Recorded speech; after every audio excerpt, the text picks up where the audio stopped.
What's going on, folks? Today I'm going to be reviewing the dice game Kismet.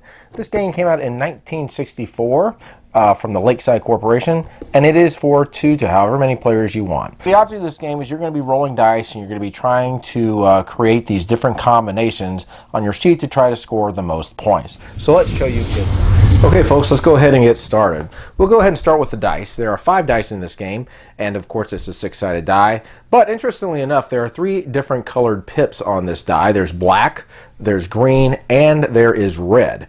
And I'll explain what the colors mean in just a little bit. Right here you have your score sheet, and this is, of course, is similar to Yahtzee. You've got a top part over here, the basic section, and then you have the Kismet section, which is down here. Now what you're going to be doing is you're going to be putting these dice in a cup, and you're going to be rolling them, and you're going to be setting aside dice in order to try to meet these different combinations.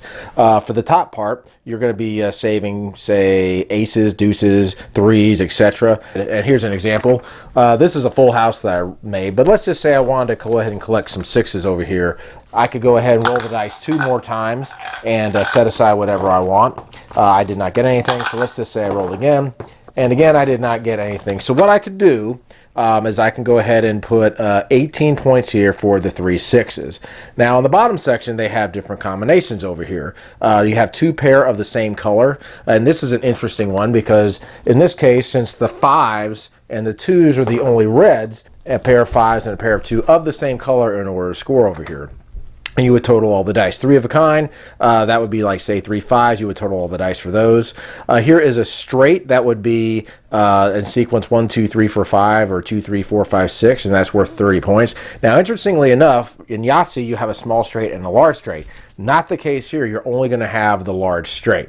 And another one you have here is the flush. Which is pretty cool. This would mean all the same color. So if you had all green, for example, or something to that effect, you could go ahead and put that down as 35 points. Now you have 2 different types of full houses here. A full house would be 3 of one number and 2 of another.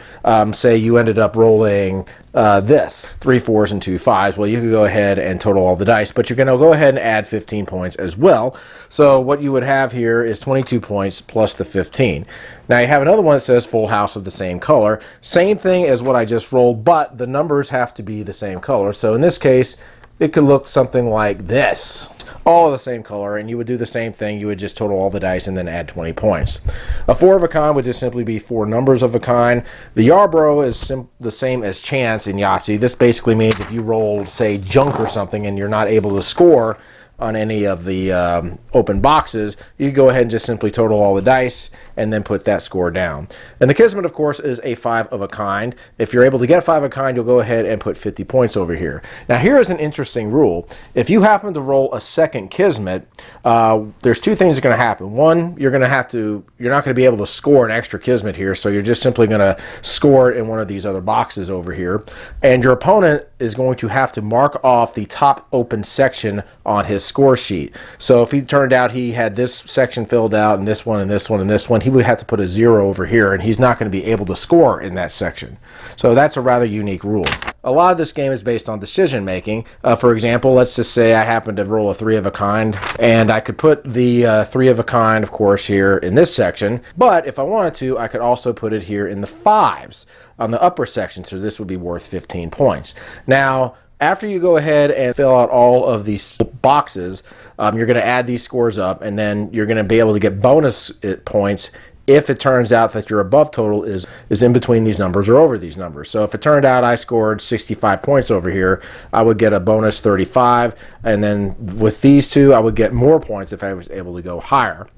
And then after I go ahead and score all the numbers in this section, and everybody else does, they're going to go ahead and total these numbers here and then these numbers here together, and whatever the game total is going to be the final score, and whoever has the highest score at the end of the game is going to win. And that, folks, is Kismet. So my final thoughts on the game Kismet. Well, if you're a fan of Yacht and Yahtzee, this is a game that you're going to like.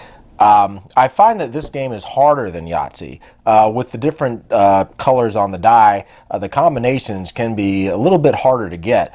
For example, 2 pair of the same color, you're only going to be able to do that with, say, 2 black 5s or 2 black 2s or something like that, if that's where the colors were, as opposed to just being able to get 2 pair regular. Same with the full house of the same color. So I like those combinations.